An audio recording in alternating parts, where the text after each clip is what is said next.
Bonjour à tous, bienvenue sur Mathessa, ma chaîne de maths pour dédramatiser. Au programme aujourd'hui un exercice de bac pour vous, exercice de la session 2024, bac 2024 Amérique, suite et logarithme. Pour me soutenir, je vous invite à vous abonner à Mathessa, c'est rapide, facile et gratuit. Je vous rappelle également que depuis la rentrée 2023, vous avez sur www.mathessa.fr tous les documents support pour une année scolaire sereine et réussie, et notamment tous les énoncés de bac qui sont corrigés sur Mathessa. On a donc aujourd'hui un exercice extrêmement important car il mêle deux notions que les élèves n'apprécient pas forcément, les suites et le logarithme. Tout d'abord, évidemment, les suites numériques avec une formule de récurrence. On a justement à procéder à un raisonnement par récurrence dans cet exercice pour ensuite pouvoir conclure à la limite de la suite en utilisant le théorème de la limite monotone et finalement en calculant la limite, le théorème du point fixe. Suite auxiliaire, que vous connaissez certainement, en tout cas j'espère. On avait un petit peu de dérivation au départ, mais sans grande prétention. Évidemment des suites géométriques, formule explicite, ainsi que le calcul de limite. Logarithme népérien pour inverser la condition. Limite de suite, je le disais tout à l'heure. Et enfin, un code Python avec une boucle tant que, et la fameuse recherche d'un seuil. Si vous vous sentez suffisamment à l'aise, si vous souhaitez réviser à l'approche du bac, eh bien je vous propose comme d'habitude de mettre la vidéo en pause, et on se retrouve évidemment juste après pour la correction détaillée. Allez, un brouillon et un crayon, et c'est parti.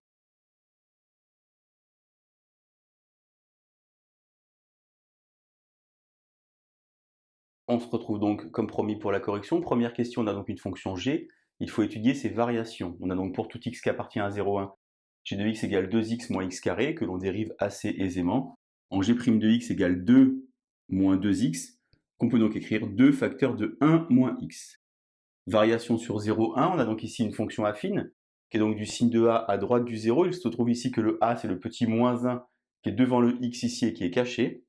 On a donc plus et moins à droite. En d'autres termes, ici, plus, et une fonction qui est croissante. G de 0, on a donc ici 0 moins 0 au carré, ça fait évidemment 0, et G de 1, on a donc 2 moins 1, ce qui fait bien sûr 1. On a donc ici 0 et ici 1. Il faut maintenant calculer les premiers termes de la suite définis par une relation de récurrence par, pour tout n qui appartient à grand N, un plus 1 égale G de un. En d'autres termes, pour trouver U1, il faut remplacer ce 1 demi ici à cet endroit-là. 2 fois 1 demi, ça fait donc 1, 1 moins 1 quart. On a donc ici 3 quarts. Concernant U2, on prend alors ce 3 quarts et on le met ici. Donc on a donc ici 3 demi moins 9 16e et on trouve, bien sûr, 15 16e. Question 3 maintenant, une question auquel vous ne pourrez pas échapper le jour du bac. Il faut faire un raisonnement par récurrence. Pour tout n qui appartient à grand N, Pn de points, 0 plus petit que Un, plus petit que Un plus 1, plus petit que 1. On a donc ici une idée de variation et une idée d'encadrement. On doit donc procéder à un raisonnement par récurrence. Je vous rappelle qu'il y a 3 étapes. Initialisation, hérédité, conclusion. Déjà pour n égale à 0, eh bien on a U0 qui vaut, on l'a vu ici, 1 demi. Et on a U1, on l'a calculé ici, qui fait 3 quarts. Finalement, on se rend compte que P0 est vrai et que la propriété est initialisée. Ensuite, concernant l'hérédité, il faut donc faire une phrase. Je suppose qu'il existe un entier n, vous pouvez l'appeler n, vous pouvez l'appeler k, vous pouvez l'appeler n0, vous l'appelez comme vous voulez, tel que Pn soit vrai, et je vais montrer Pn plus 1. Cet entier n, évidemment plus grand que le 0, vérifié au départ pour l'initialisation. Moi, ce que j'indique aux élèves, c'est toujours écrire ce qu'on veut montrer, pour être certain d'être arrivé à la fin de la démonstration. Qu'est-ce qu'on veut montrer? Ici, on avait n et n, et bien si on met n plus 1, on va donc avoir 0, un plus 1, un plus 2, et ici un petit 1. Je mets un petit point d'interrogation pour bien comprendre que ceci est mon objectif, et en aucun cas mon point de départ.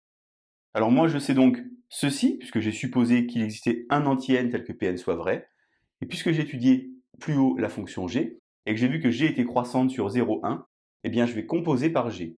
En composant par une fonction croissante, ça ne change pas le sens des inégalités. On a donc ici g de 0, g de un, g de un plus 1, et ici g de 1. Ça n'a donc pas changé le sens des inégalités. Ici g de 0 vaut donc 0, g de 1 qui vaut 1, g de un par définition ça vaut un plus 1, et si je décale d'un rang, ici j'ai un plus 2. Ainsi, Pn plus 1 est vrai, la propriété est donc héréditaire. Et c'est important de conclure, pour tout n qui appartient à n, un plus petit que un plus 1, et ces deux termes compris entre 0 et 1. Raisonnement par récurrence, c'est fondamental en classe de terminale spécialité. Je vous insère le lien vers la playlist si vous voulez réviser les trois méthodes, injecter, composer ou construire. Question 4 maintenant, on va exploiter cet encadrement. Première chose, puisque un est plus petit que un plus 1, on peut donc dire que un est croissante.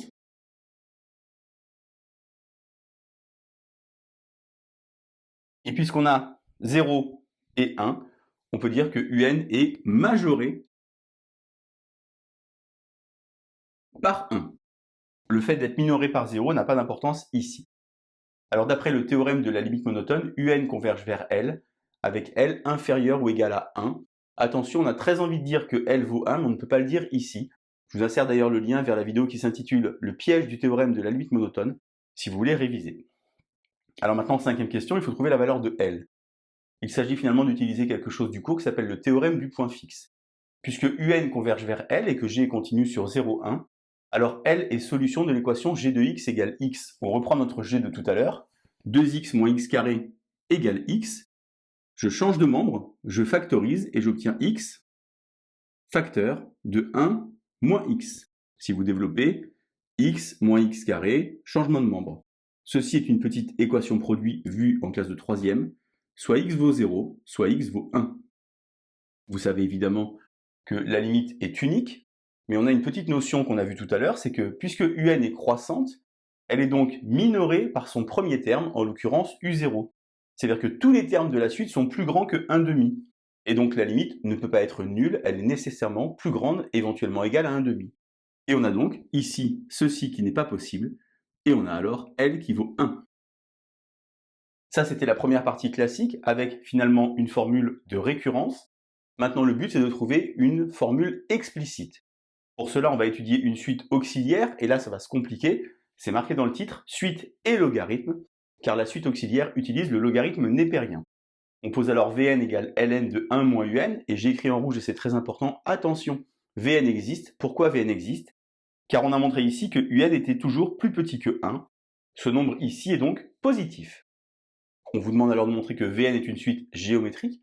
On va donc se laisser guider par l'exercice. Vn plus 1 égale quelque chose. Eh bien, si on écrit Vn plus 1 ici, c'est donc Ln de 1 moins Un plus 1 à cet endroit-là. Et donc, on va pouvoir compléter. On va donc avoir 1 moins Un plus 1, c'est G de Un. En d'autres termes, 2Un moins Un carré. 1 moins 2Un plus Un carré. Quand je suis arrivé là, je me dis finalement que ces trois termes qui sont à l'intérieur de la parenthèse me parlent, et je reconnais une identité remarquable.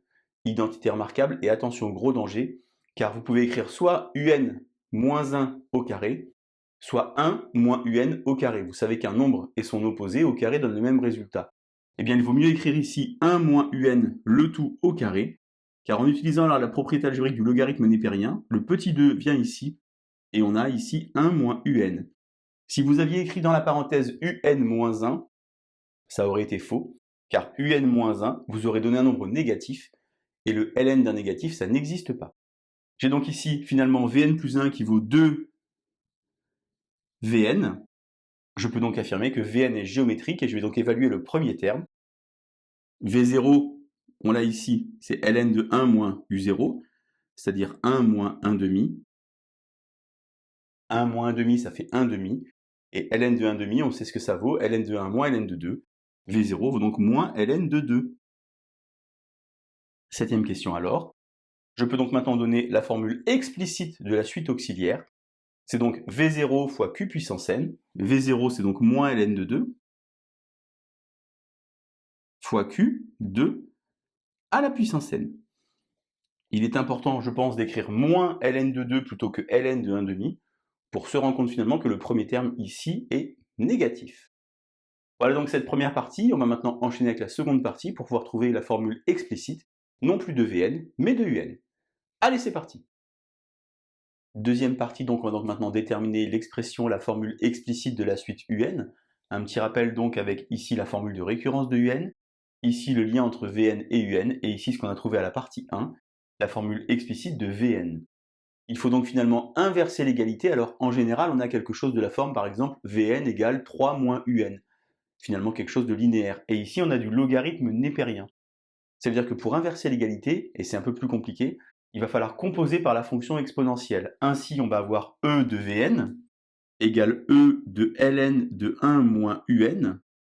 En d'autres termes, e de Vn égale, et vous savez certainement, en tout cas j'espère, que l'exponentielle et le logarithme sont deux fonctions réciproques l'une de l'autre. En d'autres termes, elles s'annihilent, et on va avoir ici 1 moins Un.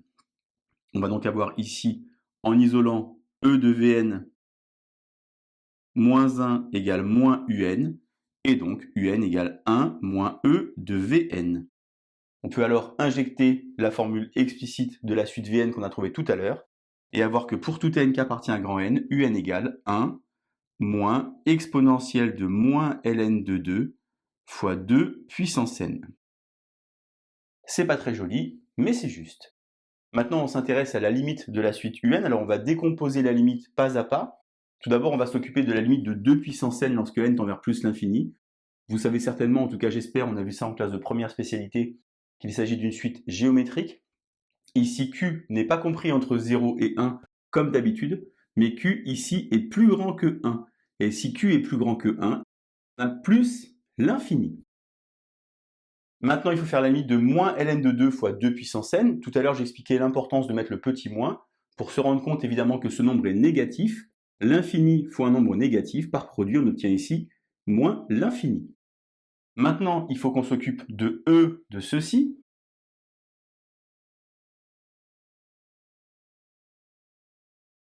Finalement, on va écrire E de grand X, avec grand X ici qui tend vers moins l'infini, et E de moins l'infini, évidemment, par composition, ça fait 0.